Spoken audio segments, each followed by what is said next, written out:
Hello Viking Warriors, I'm Johan the Viking Prepper, and today I want to talk about putting a plan together so that you can create and take the right steps towards preparedness. And this is a follow-up to my last two videos on threat analysis and the 5 no BS shtf threats. I'll now share with you the steps and lists I've done and created to be fully prepared, so stay tuned.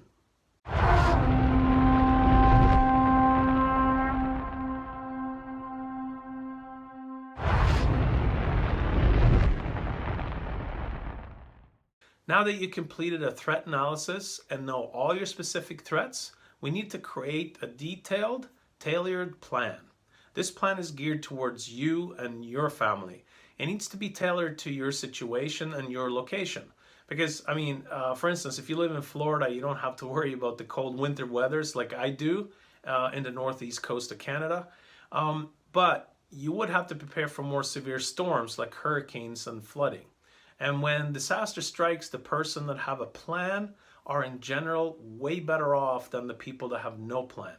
It will allow you to recognize the signs that things are coming down the pipeline, and having a plan will allow you to make quick decisions, which is crucial in life and death scenarios.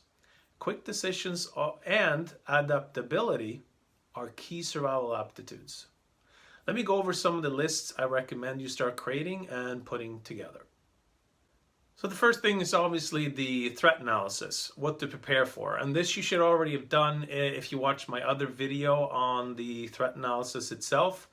And obviously that was a summary in a short form of a thorough threat analysis, but it's a good start.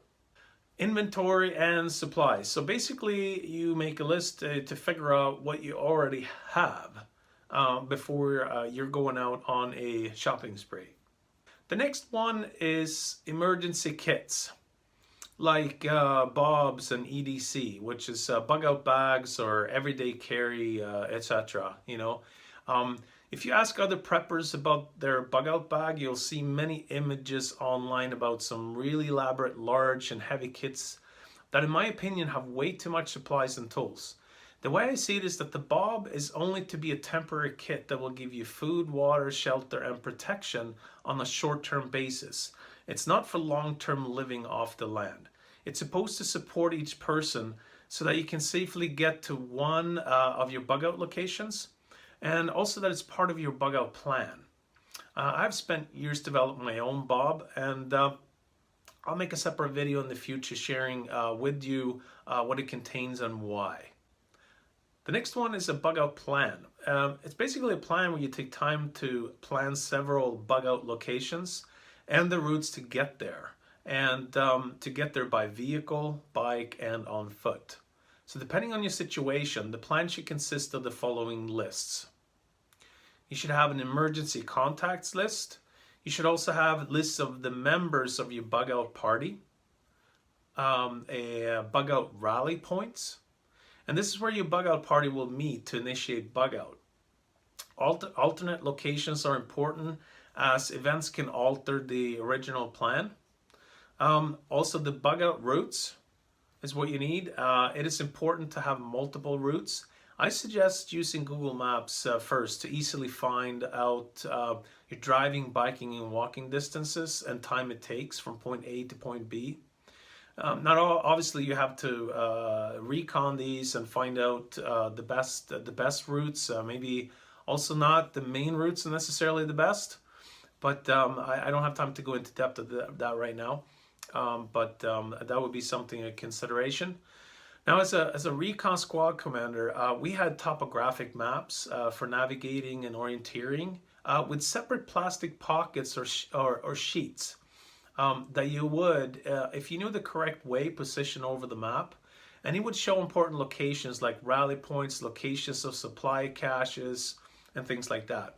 And also what I would mark on the original map would be fake rally points and supply caches, so that if someone does get a hold of a member's map, they will be sent off on a wild goose chase.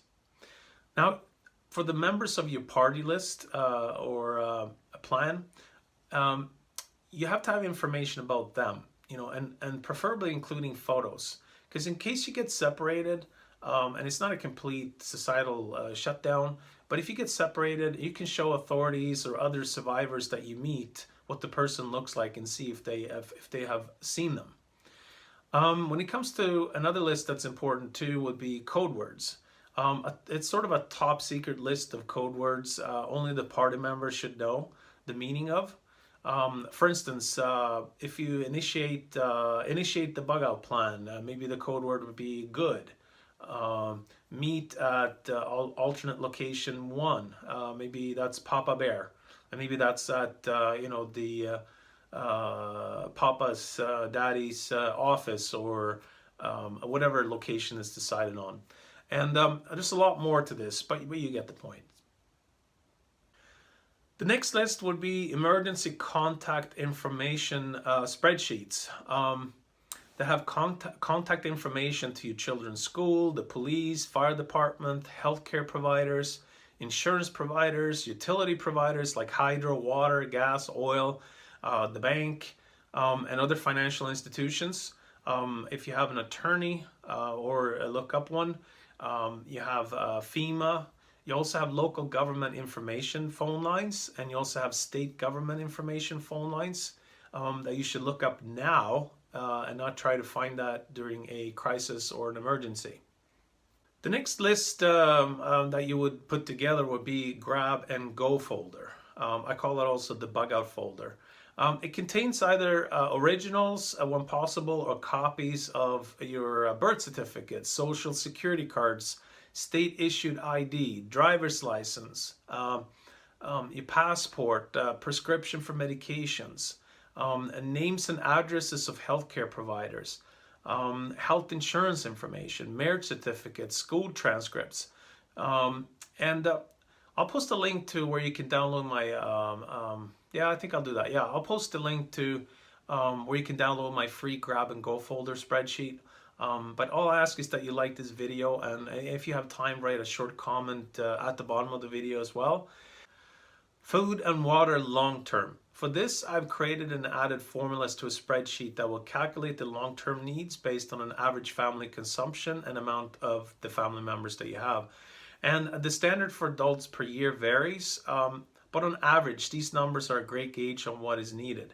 And for children, I would just count half of what the adult numbers are. When it comes to grains, you should try to have about 300 pounds of grains, 85 pounds of legumes, sugars and sweeteners about 65 pounds. And when it comes to fat and oils combined, about 6 gallons.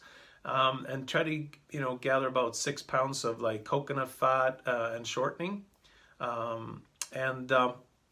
If you're into the dairy, let's go with like say dry milk, about 60 pounds. Others to look for would be powdered eggs, baking powder, baking soda, and spices. Also, potable water access. You should try to have access to about 300 gallons per person. And me personally, I focus on freeze-dried foods and top it up with above-mentioned items. And this is because of its nutritional value, ease of transport. The key is access to water to be able to pair such food.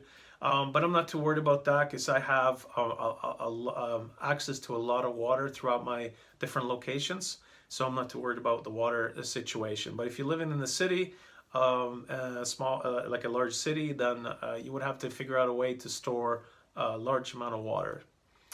Consumables. Make lists of consumables. You're going to need a list of toilet paper, hygiene and medical, like medications, band-aids, creams, soap, shampoo, and feminine products. Tools. You will need tools for building and repairing things. And if your budget allows, make sure to have a backup to the backup. And this is not as important as the lists and products mentioned above, but should gradually be built up for long-term preparedness. And don't forget your gardening tools, as you'll eventually need to grow your own veggies. And the final list, that's probably one of the most overseen, is budget. And that's probably because it's not sexy or it's exciting, and we tend to go and buy things on the fly. But when preparing, you have to have lists, a plan, and a budget. Otherwise, it's the same as going to the grocery store without a list. You'll buy items you don't need, forget to get items you really need, and ultimately spend way more time and money than necessary. And remember, there's always going to be a wish list versus the need list. And to be organized to save time and money, you need to take the time and create these lists, including a budget.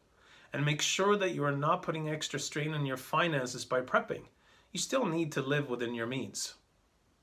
I know that this list is long, and yes, it will take time to complete. It's like anything new you do, it takes time to perfect it. And most of us don't have unlimited money and resources, and prepping is not a set and forget it mentality, it's a lifestyle. Now you got to remember that the Pareto principle states that for most events, roughly 80% of the effects come from 20% of the causes. So think 80-20 rule during your preps. You can't be 100% ready for everything. That's impossible. But if you prepare 20% towards any of your concerns, you're most likely going to survive that threat or crisis, as most people have no prep done at all. And it's an ongoing process. I mean, it's taken me over 2 decades to figure all this out. Research and practical real-life training and experiences. I wish that when I first started, I would have had access to checklists and someone to show me the right way of prepping, because it would have saved me so much money and tons of time. You're in the right place at the right time. Join me and other Viking warriors, and together we will have a continuous journey towards living a stress-free and prepared lifestyle. As a good warrior, we plan, prepare, and prevail. I look forward to connecting and sharing stories with you. Until next time, be prepared and stay safe.